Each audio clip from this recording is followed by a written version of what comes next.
Hello friends, in my last video you watched how can we create the 3D box or cube in Photoshop. But you don't know why I created that video. Actually I had an assignment to shoot off a cosmetic brushes on boxes. Normally I shoot with the real props or spotted material. As you know our jobs are affected due to coronavirus. India has been shut down for last many days. So here is 21 days complete lockdown, so all shops and malls were closed. So I decided to complete this assignment with the 3D graphic designing. It was my first experience to create spotted props on Photoshop for product shoot. I also recommend to watch my previous video How Can We Create Boxes because you will find more details in that video. If I shoot this picture in normal situation, I needed two boxes and two color sheets. Luckily, I had a one package box that I used in this shoot.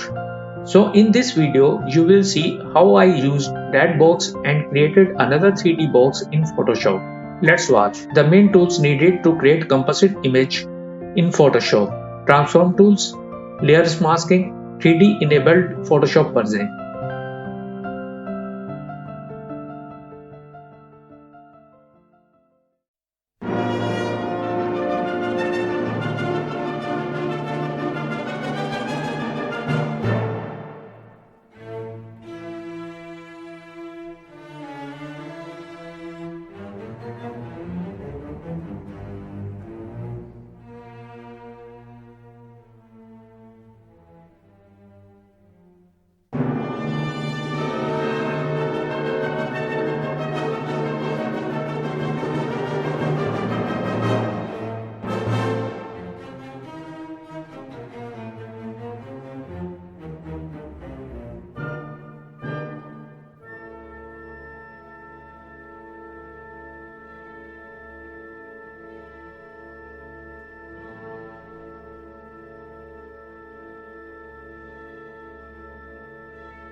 This video is going long because the job has lots of layers to complete.